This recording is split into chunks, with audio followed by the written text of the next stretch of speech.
intelligencesquared.com.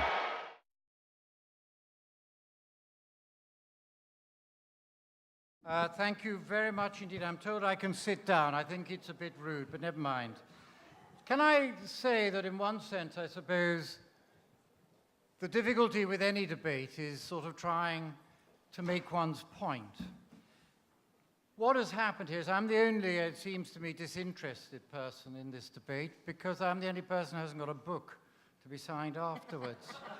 Can I also say that religion always wins, whether it's secular or not, because I was last to speak the main speeches, and now I'm first, so the last will be first. But the serious thing that I'm trying to say is that I have no doubt at all that all four of us would agree that the most important thing is we are human beings sharing a planet, and yes, wanting to have a, whatever we call it, happy, good life. I have no doubt about that at all. What I am saying is to do that, you have to be realistic. You have to be honest and authentic, and I'm afraid I'm not always, but I know that that is what is necessary. And to me, religion is about a ritual for a God. Without a God, it becomes, why don't we call it a secular fiesta or something? Why do we have to use that word? Because it, to me, demeans what we are, human. And there are many, inverted commas, non-religious rituals that I enjoy enormously and would want to flourish. I'm not afraid of you taking anything from religion, as long as that taking is authentic. As long as that taking is a religious ritual which has God behind it. Just taking the ritual without God behind, why don't you just call it a human ritual? Why fixated? Why do you want to take? Because if you don't believe in God, fine. And many people don't know. Most people are agnostics. I don't believe 70% are atheists. Many believers, inverted commas, are agnostic. So what I'm appealing for is authenticity. Yes, of course, this title could be different. But if we go by the title of the debate, we need God from which religious ritual comes. If you don't have God, have your own rituals, which I will admire, share, take them from us, but don't say those rituals are religious. They're yours. They're the atheists. They're the secularists. Why not enjoy it? Why not have sufficient faith in yourself and in your beliefs not to need to steal? Thank you very much.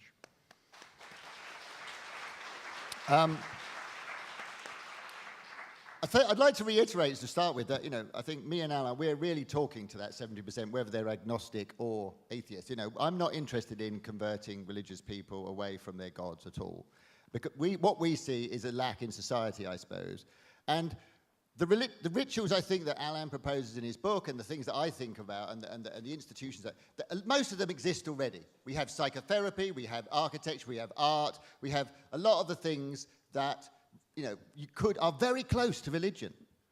We don't have to invent much. It's more like formalizing it around, because people, there is a God-shaped hole in society, and that's why 20 years ago, it seemed to me like there was hardly any debate about religion. Now it seems to be every day in the newspaper there's something about it, and there's these debates like this. It's a hot topic. Why? Because I think people are interested in the God-shaped hole, and they do want something to fill it. And you talk about authenticity. I've spent 30 years of my life making art, and I love art, and I've dedicated my life to it through thick and thin. And in many ways, it is very close to a religious experience for me. And I think that in all different parts of life, there are people who are dedicating themselves, to psychotherapy, or to helping the community, or to doing things that you could almost call religious. And all we're saying is, maybe it just needs a little bit of something to identify it for the people, so that they too can join in and enjoy those things. They don't have to believe in an imaginary friend. They don't have to find someone that takes the place and becomes an ideal parent. They can do it for themselves. They can become fully adult, and we can have a better world together. Thank you.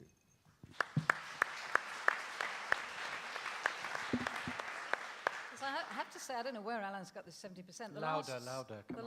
Can you hear me? At the back there? Yes, you sure? The last census that asked the question showed 70% of the population believe in God, so I think there's a bit of confusion there. But Alan, I have no problem with you enjoying Chartres Cathedral and Bach's music and, you know, all the trappings of religion. I think it's nice that you appreciate them, and I think it's a balanced view that you say there is good in religion. I'm just saying it's not the point. It's a bit like, you know, getting married for the sake of wearing a pretty wedding frock. Now, there are fringe benefits to faith. Of course there are. There are fringe benefits to Christianity. For instance, I probably have a much happier marriage because I'm a Christian.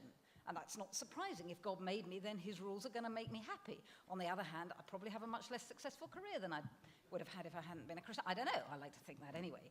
But so, you know, this is where I started. You can balance these things up. Religion without God can be terrible, as in that example of Abraham and Isaac, which you still get in modern voodoo today, in religion without God. It can be a very, very wicked thing. We experienced this, I'm sorry to say, from my husband's last employer, which was a church. And Anthony has had similar experiences, which I won't go into because they're Anthony's story, not mine. But my husband's previous employer made us homeless as a family, drove my husband to a nervous breakdown, tried to sack him illegally when he was ill. This is religion without the love of God, and it can be a terrible, terrible thing. What I'm really saying is it's not the point. I want to end with a story again of Jesus with somebody from Samaria, they were outside the proper religious community. And she said to him, this was a woman he met at a well, and she said to him, "Oh, sir, you're obviously a prophet. Can you tell me, should we worship in Jerusalem or on the mountain or here or there or wherever? You know, can you tell us how our religion should be?" And he said, "You're missing the point.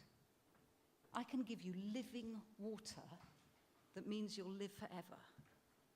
Isn't that more important than your religion?"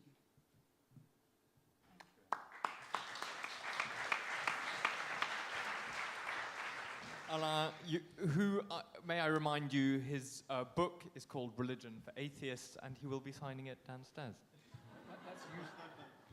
That's you saying that, not me. Can I sign the Bible? Did you write it, Anthony? Isn't that a slightly impious thing? Look, it seems that really what we're facing is a slightly unpalatable choice often in the modern world. Either you've got religion, which is attractive in many ways, but there are doctrinal sides of religion that are simply impossible for people like Grayson and I, and perhaps many of you in the audience, to accept. It just doesn't work. Our minds are open, our hearts are open, it doesn't work, right? So we're not dealing with closed people, you're dealing with open people who just cannot find their way into the experiences described by religious people. It just doesn't exist.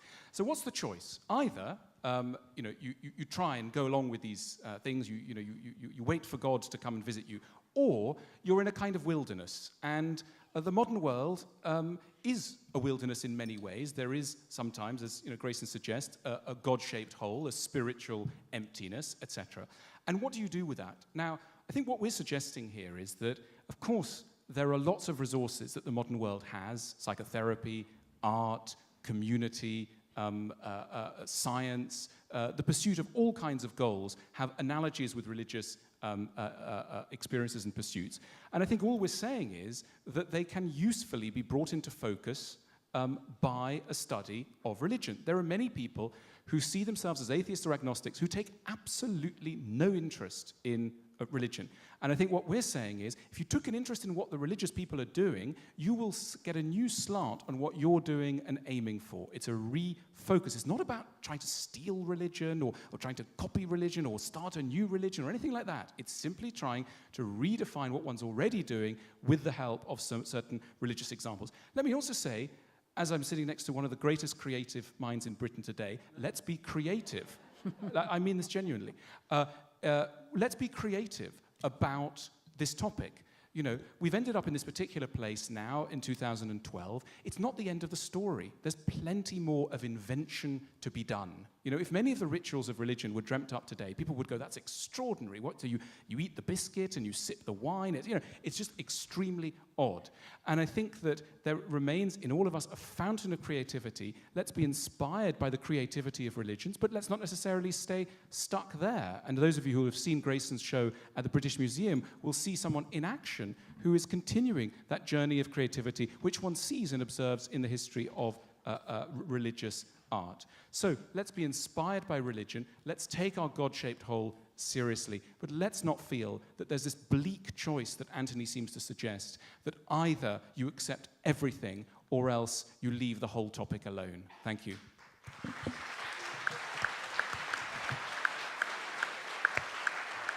Now,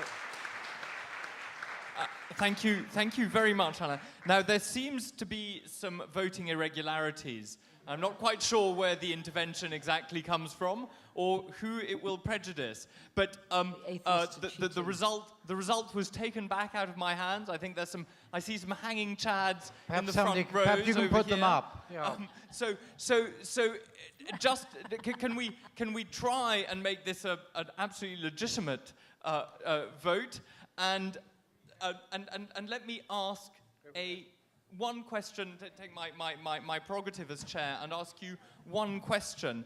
One of the things which I think was very popular, one of the sayings that was popular, I think you might correct me, in the Reformation, was that how you worship determines what you worship.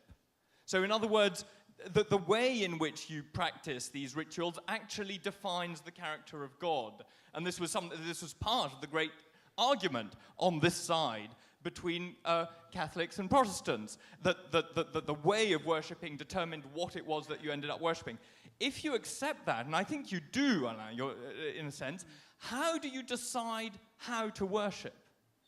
Well, I think, again, we're back to this issue of authority, and the point is there need not be a central authority. Let's take Grayson as an example. When Grayson is making a work of art, he doesn't seek a higher authority. He is an independent, modern creative, and that is clearly the best way forward. No one's asking, and when people go and see Grayson's show, he hasn't forced them to go. He is not starting a new religion in that sense. What he's doing is taking the prerogative of every individual to use their reason and to convince others, and that is open to everybody. I will hand it back over, but just on that, there was a question in the audience, which I thought was an excellent question, saying, look, what you're really talking about is about a collective and social glue here. How can you have a collective and social glue which is quite so individualistic? Please. I think that's what I was saying in my speech, was that, I am envious of religion because it has this very clear central idea of God. And I am not arrogant enough to suggest an idea that everybody, though I jokingly suggested my teddy bear in my show in the British Museum, it was in a humorous way. But God, when you say about we get the sort of God in the way that we worship them, I think that is a reflection of the fact that God is a projection of ourselves. And so we get the God we kind of deserve, in a way. Now, simply in the interest of fairness, let me give Anne and Anthony just a moment to Just to pick reply. up on your saying that how you worship determines what you worship, I would say, again, we're starting from completely the wrong end. What matters is whom we worship. And that's all that matters. I mean, Anthony and I come from completely different Christian traditions, but we both worship the same person.